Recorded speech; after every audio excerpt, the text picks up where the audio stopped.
What is up guys, Killerkev today back with a brand new episode of the new console mods to hit the Bethesda.net website this week. In no particular order, we're going to jump straight into this. This is for all platforms as well. We're going to cover a few mods for Xbox One, PS4, and obviously some of these will be on PC. If you want to know which is on what, you look down in the description below and there should be all the links. But let's just jump straight into the video. For our first spot is going to be the Lady Templar armor. This is absolutely beautiful, this set of armor. It comes with a variety of different things as well. In this video, I am only going to be showcasing one set or one variation of the armor that you do get in this mod.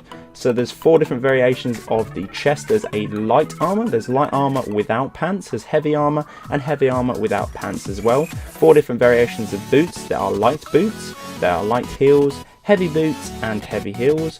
Also there's 2 different variations of gauntlets, light gauntlets and heavy gauntlets, and 3 different versions of the helmet, which is going to be the light helmet, the heavy helmet and the closed heavy helmet. There are 3 different types of skirts as well, and obviously this is going to be a female armor set. Did like this armor. It wasn't obviously too dramatic on the fact of skimpy side of armors, just because I don't really like skimpy armors. It's really stupid to have something like that. I'm not going to name names. I know someone that does it practically every time they do a video, and they actually have quite a few subscribers, but it's very clickbait on the things. You could obviously all guess about it. We've discussed that in the past, but this one is on the borderline with a various other ones we've covered on the channel as well. So this one isn't too bad, and overall I think it's kind of nice. I like the variations. Markarth Botanical Gardens. This is actually a really large new mod to add to the game as well. Right next to Markarth, if you obviously want to check out the whole lore or the story behind this mod, there's actually a book within Markarth to do about this as well. It's a massive player's home as well. It adds new alchemy plants and ingredients.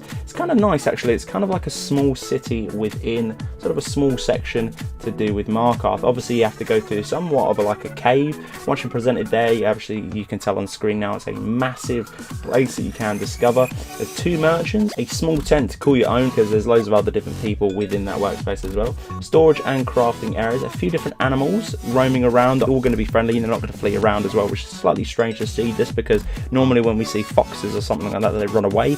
One in here in particular didn't actually run away, just sort of gawped at me. There's a few different guards as well, all dressed in dwarven gear. A nice new follower within this mod as well. It's actually a dog. A new dirt and rock texture for the mushroom mesh as well. Please do bear this in mind. I'm not too sure if it works with other overhauls or other texture pack too. New colouring for the cliffs and the rocks, and 2 recoloring landscape meshes, and this will not affect the vanilla base game with outside of this mod. Really nice one to check out guys. It's kind of a small section here. I kind of found myself sort of just walking around, as you can tell in the video right now. It's actually a really nice beautiful workplace. It's actually kind of cool to discover and walk around as well. There's a ton of different variations in here. I suppose you could call it a small city or a small sort of safe haven for a character. I'm not going to call it a player's home, but definitely worth one checking out. And as always guys, go in the description. Detailed terrain and trees. This is actually another mod ported over by Stealthy Wolf. Thank you very much sir for bringing this over. Now before we jump into the video, as you can tell on screen now, I do have a lot of different graphic overhauls running in conjunction. I actually have a tree mod already, but this one seems to enhance the one I already have. It's really kind of strange. The detailing on the trees are absolutely so crisp and so sharp. It is phenomenal. The PC performance as well, and on the performance to do with the consoles, is absolutely outstanding for the amount of detailing you do get with this mod. A realistic view on the textures for the trees. It doesn't look so flat anymore and unreal. It was a little bit disappointing as well. There was no performance issues. As I said, this one is definitely a banger to get because, as I said, it obviously works in conjunction with other different mods. So I will be adding this one, and who knows, if you want to guys, I will make a graphic overhaul video just because I'm running a lot at the moment on the console, and let me tell you, it looks better than my PC version. Slash and Smash, the legacy of the world's greatest blacksmith. Now if you don't know what Slash and Smash was, basically it was a small blacksmith within the world of Oblivion. I think it was in the Imperial City. It was an absolute banger of a blacksmith. Brought back so many memories, and it was nice to see that they actually brought back the ghost of RBL Gore Okor. It was a weapons merch to do with Oblivion as well. You can actually find him in an abandoned house in Winterhold, because it's a little bit strange because Winterhold doesn't actually have a lot of variety or practically anything within Winterhold. I think it has a few different inns.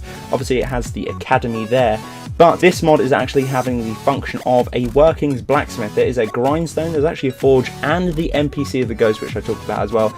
Really, really nice as well. There's a few different bugs. Sometimes you may not be able to see the ghost blue and see-through. This is easily fixed by fast traveling away from Winterhold and coming back. This is not compatible with any other Winterhold overhaul, just because you can actually find a journal to do with this character as well. How he actually came into the two different games. There's a nice little bit of lore there. I read a little bit of the book, but if you want to go and see it in full description, grab this mod. It was really nice, and it's nice just to have a very small mod within Winterhold, just because I feel like Winterhold is actually lacking so much, but it's nice to see the nostalgia from Slash and Smash into the game. And for our last spot is going to be Dragonscliff. This is player's home. It is so lore friendly. There's a ton of lore and description to do with this absolutely beautiful player home. Highly recommend grabbing this one. I actually had a blast with this. I kind of got lost as well. It's so massive. Full name is going to be the Dragonscliff Manor. It's located near the throat of the world. Now, this is an undiscovered map marker. You will have to get there. The easiest way for me, I actually climbed up here from the throat of the world, and I actually just jumped down just to grab this beautiful player home. This home is suitable for children and followers with a custom interior design. Loads of different features of this one as well. A cozy kitchen with a chef. There's a chef NPC in there as well. We stumbled across him as soon as we come through the door. He's actually stuffing his face.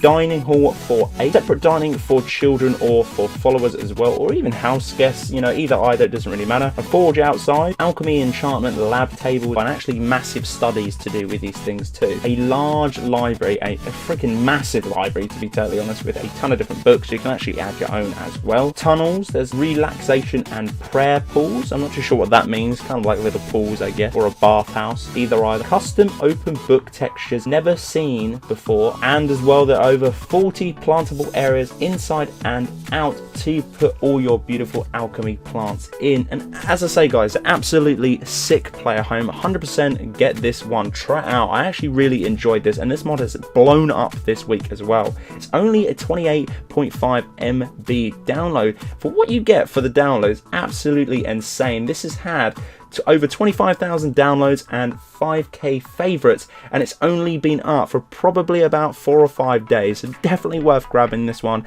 It's a 5-star rating, and I've given it one too. So that's all we have time for today guys. Hopefully you did enjoy 5 brand new console mods and PC mods. I suppose we could include that into this video. If you did, hit me up with a like. Let me know in the comment section below if you are going to get any of these. Personally, I'd recommend all of them. That is why I've put them in these videos. But guys, thanks ever so much for watching. This has been Killerkev, and Killerkev out.